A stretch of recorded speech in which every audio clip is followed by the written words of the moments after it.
DRDO के इस जाबाज को गरजते हुए देख निकले भारत के दुश्मनों के पसीने।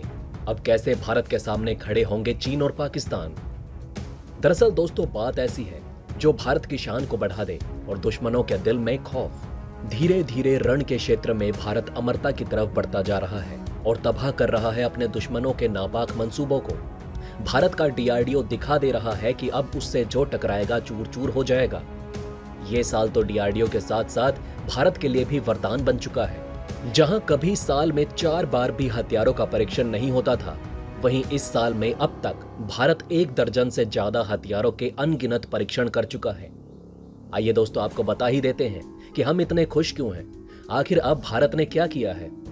तो दोस्तों पोखरण फील्ड फायरिंग रेंज में 155 मिलीमीटर की 52 calibre advance towed artillery gun system का परीक्षण सफलतापूर्वक किया गया है। डीआरडीओ ने इसकी जानकारी दी है। डीआरडीओ के मुताबिक यह परीक्षण 26 अप्रैल से 2 मई 2022 के बीच किया गया। Advance towed artillery gun system DRDO द्वारा विकसित की गई एक आधुनिक तोप है। इस तोप को भारत फौज लिमिटेड और टाटा एडवांस सिस्टम्स लिमिटेड द्वारा निर्मित किया गया है। अब तक इसके 6 से 7 परीक्षण हो चुके हैं। इसे सबसे पहले 26 जनवरी 2017 को गणतंत्र दिवस परेड पर लोगों के सामने प्रदर्शित किया गया था। इस सफल परीक्षण में सेना की भविष्य की चुनौतियों से निपटा जा सकेगा और सेना की मारक क्षमता और मजबूत होगी। दोस्तों आपको बता दें कि इसका पहला परीक्षण 2016 में हुआ था। अगर इसकी खासियतों की बात करें तो इसका वजन 18 टन है। यह सबसे लंबी दूरी तक मार करने में सक्षम स्वदेशी तोप है। इसकी नली यानी कि बैरल की लंबाई 8060 मिलीमीटर है। ये -3 डिग्री से लेकर +75 डिग्री तक एलिवेशन ले सकता है। इसकी फायरिंग रेंज 48 किलोमीटर है।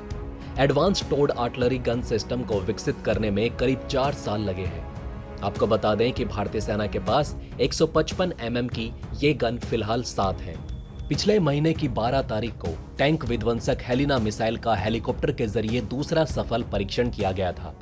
रक्षा मंत्रालय ने एक बयान में कहा कि हेलिना का पहला सफल परीक्षण 1 दिन पहले किया गया था। दोनों परीक्षण उन्नत हल्के हेलीकॉप्टर के जरिए किए गए। बयान में कहा गया कि आज का परीक्षण विभिन्न परिधि और ऊंचाई से किया गया। योजना के अनुसार मिसाइल ने टैंक प्रतिकृति लक्ष्य पर सटीक निशाना साधा। परीक्षण के दौरान सेना के वरिष्ठ कमांडर और रक्षा अनुसंधान एवं विकास संगठन के वैज्ञानिक मौजूद थे। मंत्रालय ने कहा कि परीक्षण के साथ ही इमेजिंग इंफ्रारेड कौशल प्रणाली सहित मिसाइल की पूरी प्रणाली का प्रदर्शन सफल रहा, जिससे हेलिना को सशस्त्र बलों में शामिल करने में मदद मिलेगी। हेलिना हर मौसम में दिन हो या रात कभी भी निशाना साधकर लक्ष्य नष्ट करने में सक्षम है और यह पारंपरिक बख्तरबंद प्रणालियां और युद्धक टैंकों को तबाह कर सकती है।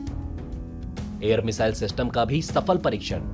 दोस्तों इससे पहले रक्षा अनुसंधान एवं विकास संगठन ने ओडिशा के बालासोर के तट पर मध्यम दूरी की सतह से हवा में मार करने वाली 2 मिसाइल प्रणाली का सफलतापूर्वक परीक्षण किया।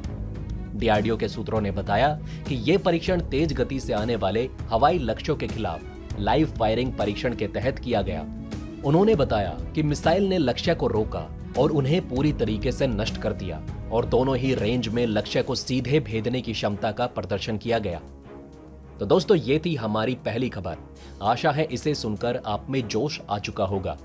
अब आपको रूस यूक्रेन युद्ध से जुड़ी एक ऐसी खबर बताने जा रहे हैं जिसको सुनकर आपको अपने कानों पर भरोसा नहीं होगा।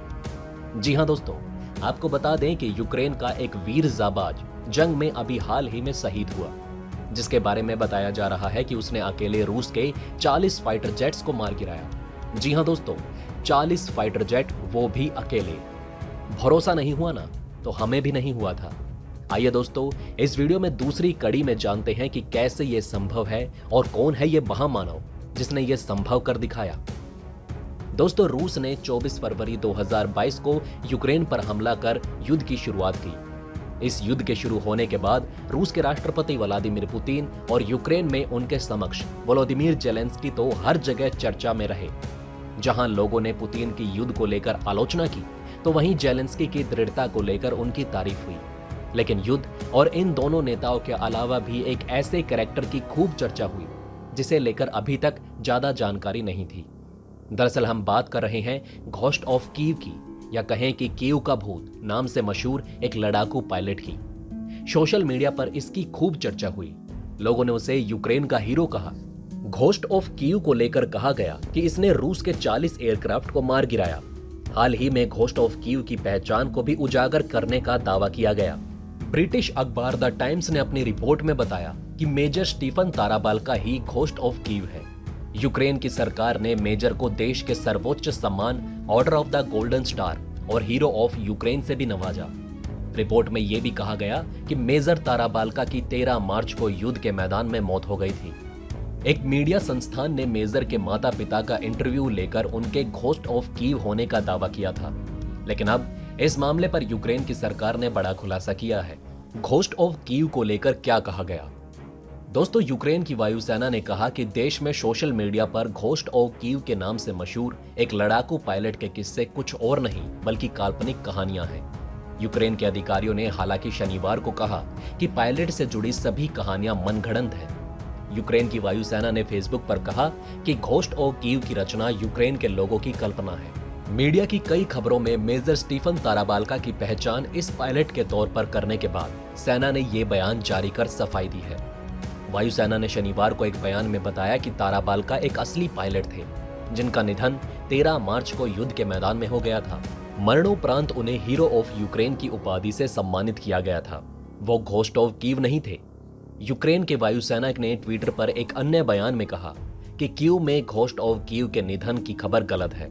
घोस्ट ऑफ कीव जिंदा हैं। वो टैक्टिकल एविएशन ब्रिगेड के पायलटों की सामूहिक भावना का प्रतीक है, जो सफलतापूर्वक कीव और क्षेत्र की रक्षा कर रहे हैं। रूस के यूक्रेन पर आक्रमण करने के बाद से इस पायलट के किस्से सोशल मीडिया पर काफी चर्चित हो गए थे और ऐसा दावा किया जा रहा था कि इस जाबाज पायलट ने कई रूसी विमानों को मार गिराया है। अब दोस्तों, जैसा कि हमने आपको बताया है कि यूक्रेन के शीर्ष पुरस्कार order of the golden star से सम्मानित उन्हें किया गया है। उन्हें यूक्रेन के हीरो का खिताब दिया गया है।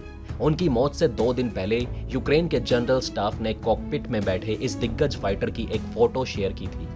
ताराबाल्का का जन्म यूक्रेन के पश्चिम में कोरोलिवका गांव में एक मजदूर वर्ग के परिवार में हुआ था। उन्होंने वायुसेना के खार्किव राष्ट्रीय विश्वविद्यालय में पढ़ाई की थी। स्थानीय सोशल मीडिया अकाउंट्स ने दावा किया कि इस पायलट ने रूस के 40 से अधिक विमानों को मार गिराया था। तो दोस्तों, आप हमें कमेंट सेक्शन में बताइए कि क्या ये बातें आपको पहले से पता थी? अगर नहीं तो इनमें से कौन सी बात आपको सबसे ज्यादा इंटरेस्टिंग लगी? और हाँ, कमेंट बॉक्स में जय हिंद लिखना ना भूलिएगा।